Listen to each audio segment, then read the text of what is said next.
Hello and welcome to the on-record portion of the Rockridge Report. I'm Stephen Peck. Joining me today is Brian Brown, Director of Economic Development for the City of Buena Vista. Hi, Mr. Brown. Thanks for being here. Thank you for having me today. So first off, you wear many hats as Economic Development Director. Could you tell us a little bit about what you actually do in that position? Part of my job is to help bring and attract new business and industry, to also help retain the businesses that we currently have, looking in terms of helping develop tourism, park development, financial analysis of business and industry, as well as city finances. That's just some of the hats I wear. Workforce development. These are the kinds of things that I can do to be able to help the city grow its economic base. All right. Now, the first thing you mentioned, one of your main responsibilities is attracting businesses to Buena Vista. What is your sales pitch to a company thinking about relocating here? You know, as Buena Vista's looked over the last few years of financial issues and looking in terms of how we have to look at our bottom line, it made us look and change the way we approach Buena Vista in terms of the business community. We used to look at it in terms of look at our amenities, look at who we are, look at the beauty of our mountains. We still have those things. But in the real reality, especially in a recession, it's what can you do to help the business grow? What are you doing to increase the bottom line for businesses that come in? And that's the whole thing we look at is Buena Vista helping your bottom line. Okay, now the face of Buena Vista industry has changed quite a bit since its manufacturing heyday. In your position of attracting businesses, do you think Buena Vista is trying to shed its identity as a manufacturing town? I think it's looking at more ways to diversify. We're still always going to have a manufacturing component. One of the problems we run into is over half of our workforce is still within the manufacturing sector. So we have to not only look at it in terms of the businesses and industries we have and the businesses and industries we try to promote and bring in, we also have to look at it in terms of how do we develop our workforce for the future jobs that we're trying to attract to our region. So it's a multi-fold approach. One of the things we were looking at before, we used to have very large industries with very large numbers of people working within those factories, 200, 300, 400 people. Well, when you lose a 300 or 400 person employee in a community of our size, it's devastating to not only our tax base, but also to our citizens themselves in terms of what it does in terms of the economy for Buena Vista, as well as for Rockridge County. So we're looking in terms of attracting industries that are a little smaller, somewhere in the 5 to 50 range. That, you know, if you have multiple employees and multiple companies hiring at that level, you're able to then be able to sustain losses and still be able to grow your economy. Okay. Now, one of the things you mentioned in there was about keeping your workforce trained, adapting your workforce to changing times. Be more specific with that. How do you propose doing that? Actually, it's a very exciting time where this is concerned. The Workforce Investment Board, the Shenandoah Valley Workforce Investment Board, which I am a member of, has been looking in terms of how do we strategically plan for the future development of our workforce. In the past, it seems like we've put most of our emphasis on retraining those few that are unemployed and not really looking at the overall general workforce of the entire valley. So what we've looked at is a new strategic plan that's going to look at each of our, we have the largest workforce investment board in the state. It goes all the way from Winchester down to Rockridge County. So how do we look at the little sub-regions, like Rockridge County is a sub-region within that group. How can we make our sub-region successful? And a way to look at it is to tie in different pieces of the puzzle. Your community college programs to make sure that the offerings they have are within the type of industries and development we're trying to bring in.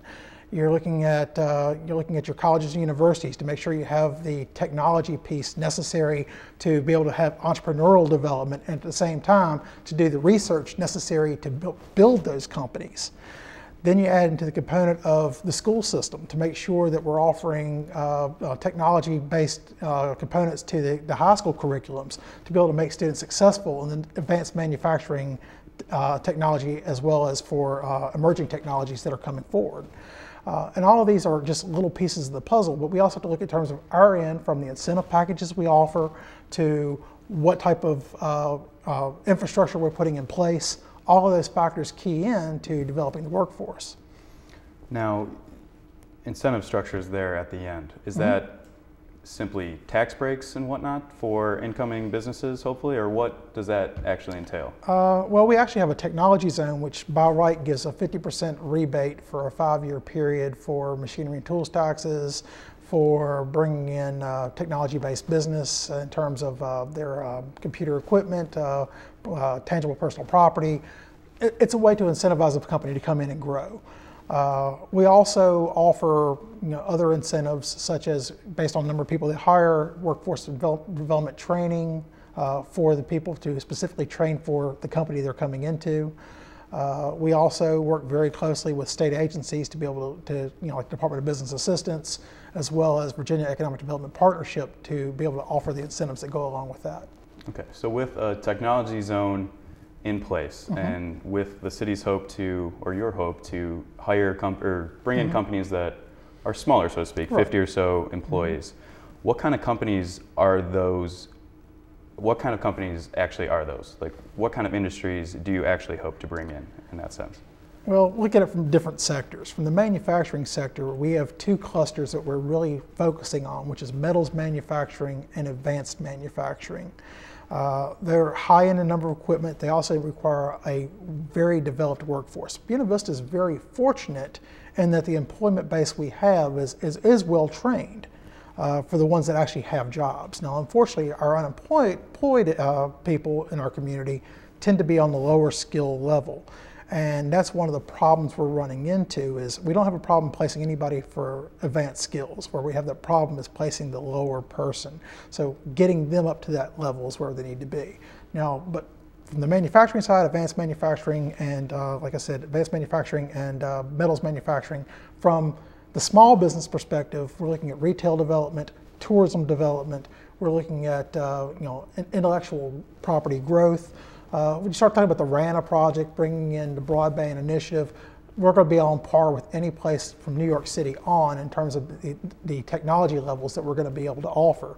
So being able to start small entrepreneurial development, being able to help incentivize entrepreneurs to grow. One of the things we offer is a $15,000 loan program that we have to be able to help small businesses get started, to be able to buy the equipment necessary to operate in that first couple of years of operation. And we offer that at a much lower interest rate than they could receive in the private market. I guess from the other perspective, from the third perspective, which is the entrepreneurial growth from the public sector, we're also looking in terms of how do we end up growing from the college and university standpoint. How can we do things to help Southern Virginia as well as Dabney continue to grow and prosper in our area?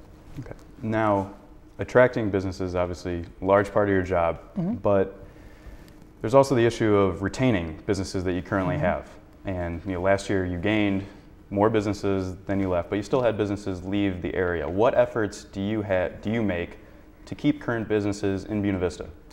Well, this is one of the challenges we always face. Unfortunately, in an economic downturn, one of the first things that goes away is the manufacturing jobs. But then there's a lag behind where you start losing the small business that goes along with that, because they don't have the citizens no longer have the means necessary to be able to support those small businesses. So one of the things we look at is Shop Local campaign to be able to help our small businesses. We also look in terms of going and doing a very active business retention, business visitation program to figure out what their needs are, to figure out ways that we might be able to help them in terms of looking for maybe a low interest loan, maybe connecting them to a closer supplier, things of that nature, to be able to do the small development necessary to help them grow. Also, we offer website assistance, things of that nature, to be able to help them to market their products better. Okay. All right, and changing gears here now. At the city government retreat last month, or last February, there was a lengthy discussion about the ongoing problems facing the golf course. Now, the golf course has consistently been losing money, and it garnered a lot of bad national press for the city. Going back to the beginning, and I don't think you were around for when the golf course was actually built, when the idea was actually being floated. But what was the city's initial vision for what Vista Links could provide for the city? Well, I guess getting back to Vista Links, you have to look all the way back to the 2002 Hilltop Master Plan that was developed. And that was the first, I guess, real mention of a golf course community within Buena Vista. From there, they went on to do additional due diligence, and they hired several different consultants to look at the aspect of how to make this project work. Scott Datson, who was the city manager that they brought in at the time, worked closely to help develop that vision. He had come from golf course communities and was able to help make that occur. And the original plan was to look at it from a perspective of golf was a growing industry at that time. It was still an emerging market.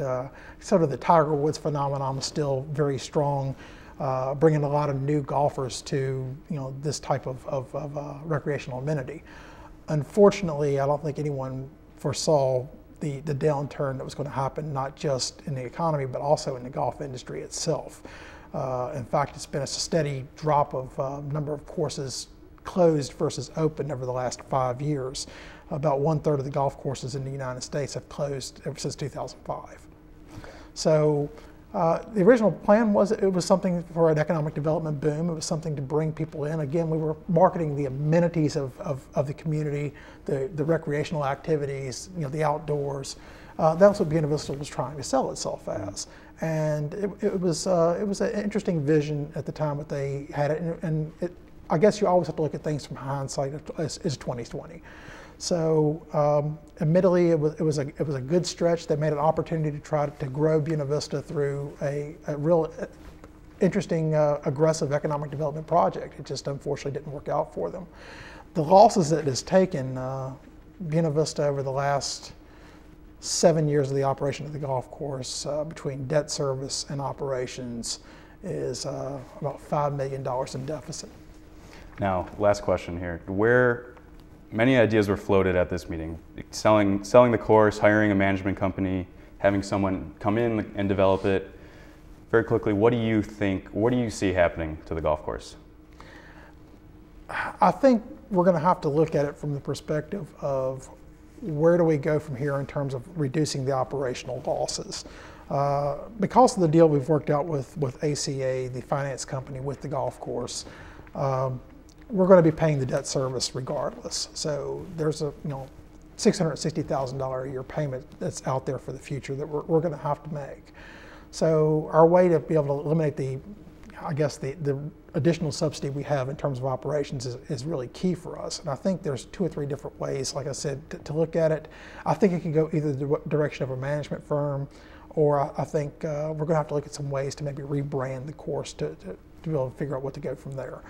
City Council's looking very diligently at it, and there will be a decision soon as budget comes down. All right, well, that's all I have. Thank you for being here, Mr. Brown. And thanks for joining us. And this, again, was the on-record portion of the Rockridge Report. I'm Stephen Peck. Thanks for joining us.